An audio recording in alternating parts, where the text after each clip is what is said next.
baarlamaanka Puntland dhowrkii cisho ugu dambeeyay waxaa ka taagnaa muran xoogan kadib markii dhawaan la meelmariyay xiroosaadka baarlamaanka kaasoo qodobada la meelmariyay qaarkood ay diideen qaar ka mid ah xildhibaanada baarlamaanka Puntland. Baarlamaanka 66 xubnood ayaa la dhaariyay bilowgii 2019 waxaana golaha ka baxay xubno gaaraya 12 xubnood kuwaas oo golaha kaga baxay xubno dharaar cad wiifto lagu dabay iyo xubno kale oo geeriyooday Allah u raxmadeeyo iyadoona dhammaantood ay boosaskoodu ay maanta buuxaan.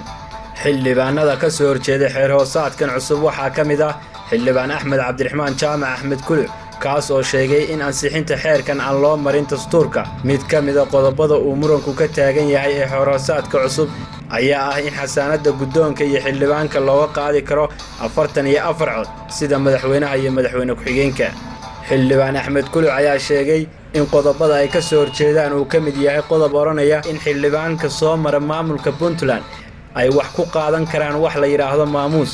iyagoo ka soo horjeeda arrintan waxa ay ku doodeen in xildhibaan kasta oo soo mara baarlamaanka Puntland ay lacag u soo dhacdo. Dhanka guddoonka iyo xildhibaanada dhaleeceynta iyo dhaliisha la isugu daray ayaa war-saxaafadeed ay maalmo ka hor soo saareen oo ka koobnaa 6 qodob ayay isaga fogeeyeen dhaleeceynta loo jeediyay. golaha ayaana war-saxaafadeedkiisa ku sheegay in aysan jirin hal qodob oo ka hor imaanaya dastuurka Puntland. si kastaba ha ku soo jiitantee fadhigii shalay ee baarlamaanka gebagabadiisii golaha ayaa galay fasax 2 cisho ah munaasabadda Ciidul Adxada awgeeda, laakiin inta aan lagu kala dareerin waxaa golaha tala jeedin u soo jeediyay xildhibaan Faarax oo ka mid ah golaha ayaa codsaday in jawaab waafiya laga bixiyo gefkii mudane ka mid ah golaha uu u jeediyay dhaleeceyn haddii laga aamusana ay tahay jawaabta dhaleeceynta golaha loo jeediyay. Gudoomiye Cabdirashiid oo ka jawaabiyay tala soo jeedinta xildhibaan Faarax ayaa sheegay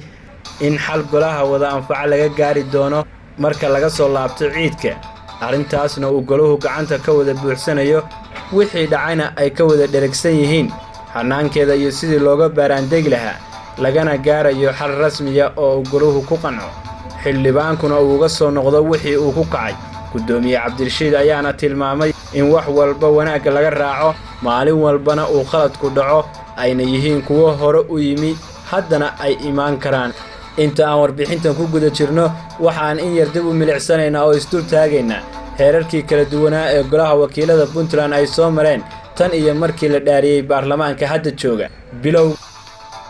2019 ayaa la dhaariyay baarlamaanka maanta xaadirka ah. baarlamaankan waa baarlamaankii shanaad ee golaha wakiilada Puntland waxaana u qabsoomay 5 kal fadhi oo mid walba culeyskiisa wato. aan ku hormarnay June 2019 kalfadhigii 44 ayaa ahaa kalfadhigii koowaad ee baarlamaanka shanaad waxaana waqtigaas golaha hogaaminayay Cabdixakiin Maxamed Axmed Dhoobadaare isagoona kalfadhigaasi ugu soo dhamaaday golaha jawi degnaantiisu sarreyso.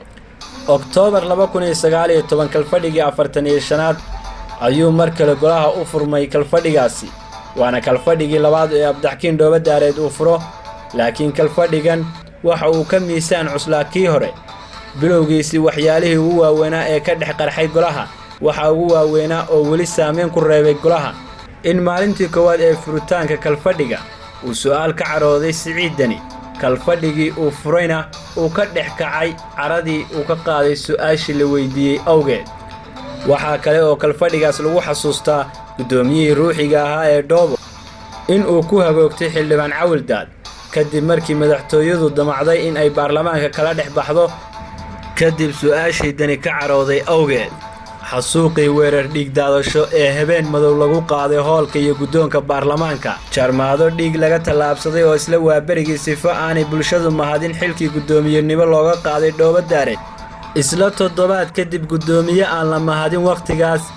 ayay fiiladii xubnaha baarlamaanka dhiiggii ka dul tallaabisay ay yagleeleen. maalmo kadibna guddoonkii hore ee qeyladhaanta xigtadiisa ku tallaabay ayaa xubnimadii lagaga xayuubiyay hadallo uu qulqulka warfiyeennada u mariyay golaha baarlamaanka iyo madaxtooyada. June 2020 kalfadhigii 46 waxaa shir guddoonkiisa lahaa gudoomiye Abwaan Cabdirashiid Yuusuf Jibriil waana kalfadhigii koowaad ee uu hogaamiyo gudoomiye Cabdirashiid. kalfadhigan oo 29 kalfadhi ahaa waxaa la soo gabagabeeyay dhamaadkii July isla sanadkaas iyadoona lagu tilmaamay inuu ahaa mid ay xukuumaddiisu ajandayaashiisa hore ula socotay wuxuuna ku soo dhamaaday jawi aamusnaantiisa watay. Oktoobar 2020 kalfadhigii 47 oo ahaa kalfadhigii labaad oo uu si toos ah u furo gudoomiye Abwaan Cabdirashiid Yuusuf Jibriil waana kalfadhi la xisaab ahaa kii labaad ee Dhoobo Daare waxa uu ahaa mid xiise kale oo gooni ah watay bilowgiisii waxyaalihii ugu waaweynaa ee ka dhex qarxay waxa ugu waaweynaa baacsigii 8 xildhibaan ee maalinta cad golaha lagaga saaray laxankii xeer ilaalinta iyo dubihii Abwaan Cabdirashiid Juun 2021 kalfadhigii 48 ayaa ahaa kalfadhigii saddexaad oo uu si toos ah u furo gudoomiye Abwaan Cabdirashiid welina gunaanadkiisii lama gaarin waxaana muuqata inuu yahay mid hardanka baarlamaanka iyo xukuumaddu uu soo ifbaxay kaasoo la isku adeegsanayo qulqulka mooshinada wirwiraya tarahan waxaa muuqata in xukuumadda laga wato awood ahaan dhanka golaha kadib markii baarlamaanku ay difaac xirasho adag ay ka galeen xukuumadda Siciidani weeraryahan Xasan Abgaalowna uu qasayo liin uu ina shide iyo darafyadiisu damacsan yihiin qasideeda ka hor doorashada aqalka sare oo ah sababta ka dambeysay khilaafka Dani iyo Abwaan marka laga soo laabto labada casho ee fasaxa ciidka awgiis ay ku kala maqan yihiin golahu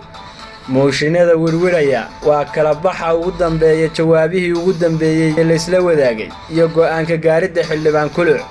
isku soo wada duubo herdinada nin jeclaysiga lala doonayo qoondeynta xubnaha aqalka sare ee Puntland matali doona baarlamaanka ayaa go'aan aan loo yeelin ka gaari doona dhaqaale jacayl iyo nacayb xukuumadeed waa uumiga karkarinaya xukuumadda iyo xubnaha uu Dani garwadeenka u yahay maxay kula muuqataa adiga